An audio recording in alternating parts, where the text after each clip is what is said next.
So I thought I'd write a letter to my beautiful grandchildren and explaining to them some of the things that I've seen in my lifetime that they haven't had time to sit and listen to, children of children.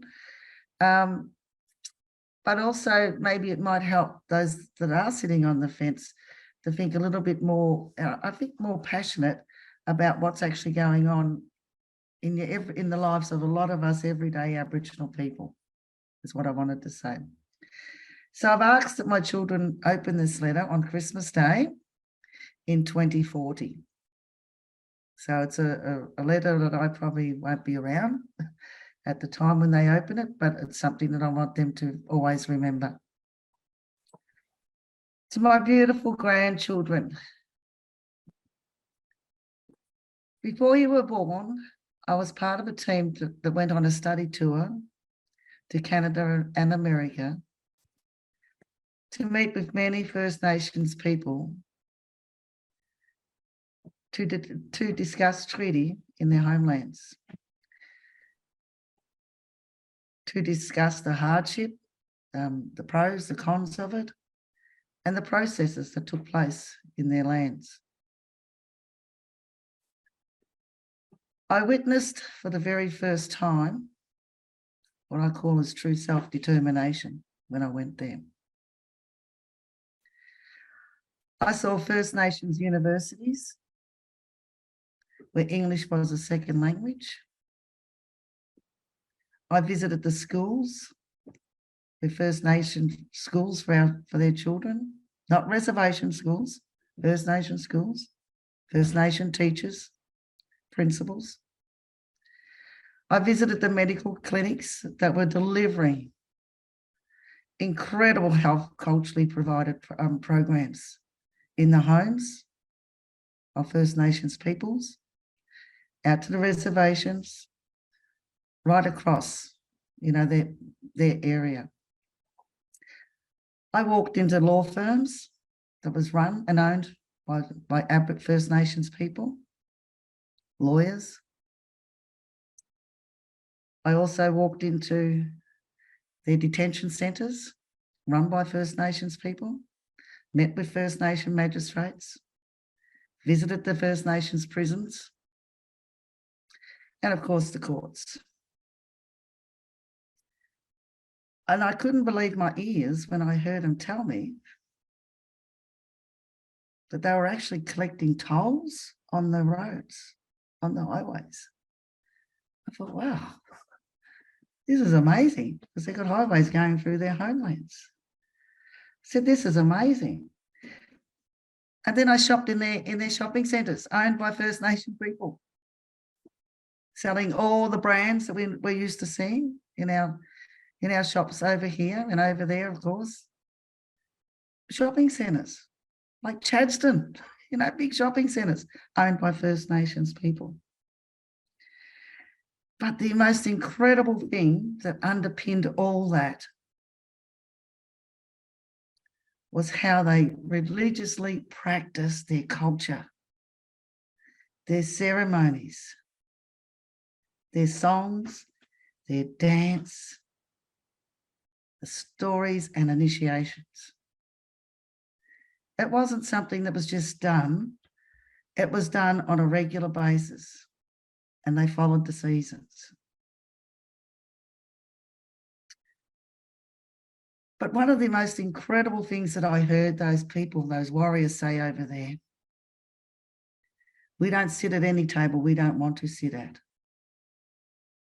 We sit at the table that we choose to sit at because we're competitive and we're just as equal as anybody else in this land. Incredible.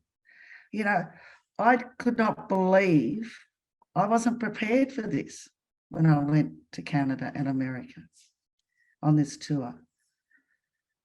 And especially, here as First Nations people, thousands of kilometres across the waters, living the same lives that we've had the same historical,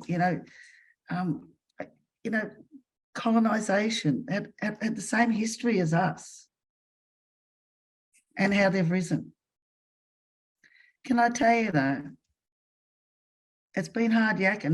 Not all the Aboriginal people or the First Nations people over there came along that journey with them. You know, there was some that had to be left behind because they didn't want to, but they do not neglect those people today over there. They're still, you know, they're still cared for. They're still loved and they're spiritually nourished as well. You know, so, and they told us that, hey, it doesn't come on a platter. A lot of our people died. And, you know, as I said, it's the same history as what we had. So I said, I've gone off my letter a little bit now, so I'll go back to my letter if I can. So they told us of the fights and the battles over the years, you know, that reminded us of, you know, that, as I said, nothing came on a platter. It was a real struggle.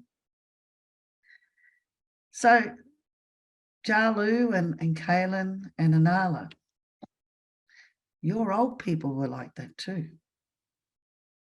Your old people fought many battles in this country. Many, many battles.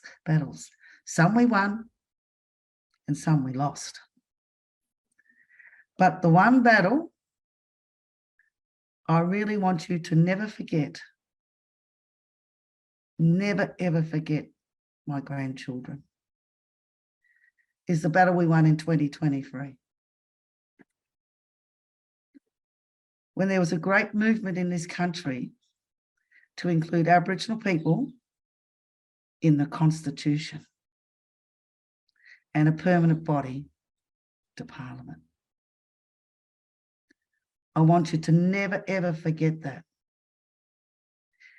Because during this time, your elders were shouting loud.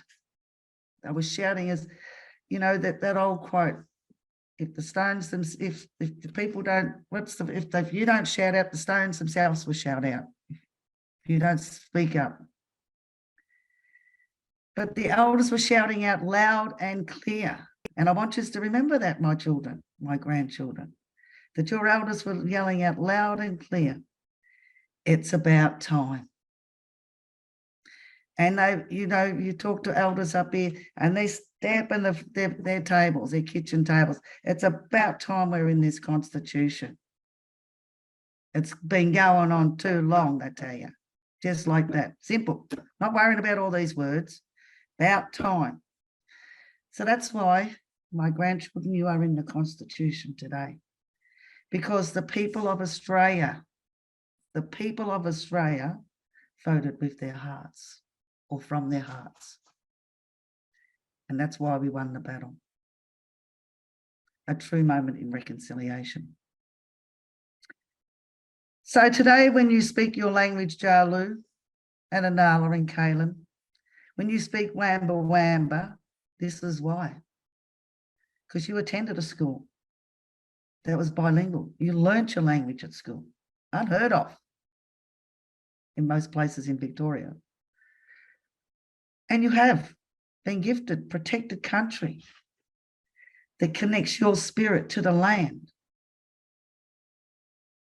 No one can take that land away from you anymore. That's your spiritual base, my children. You have stories to tell. I want you to keep telling your stories, you fellas, I said. Keep practicing your cultural practices and pass them down to your children. You know, all the things we do on country that we've done in the past has continued because we are now recognised in this Constitution. So when I see what I can see, what I've seen, you know, over in across those waters, I've seen the most incredible thing where I believe that we as Aboriginal people in Australia can actually get to. We can be a very strong, culturally strong people in this land. We will have economic sustainability. We will be equals at every table that we sit at in the future. And we will bring as many families with us as we possibly can. So to my beautiful grandchildren, please take care of your spirit. Nurture that hard work that your ancestors have fought for. Be the warriors that you need to be to keep that. Don't ever lose what we've won. And never forget who you are, where you come from, and don't you ever take for granted what you have been gifted. So be proud, my grandchildren. Teach your grandchildren well, because you are now the proud people of Australia, the First Peoples, and we are now recognised. So thank you. Thank you. Thank you. A bit hard for me to do that, but I've done it.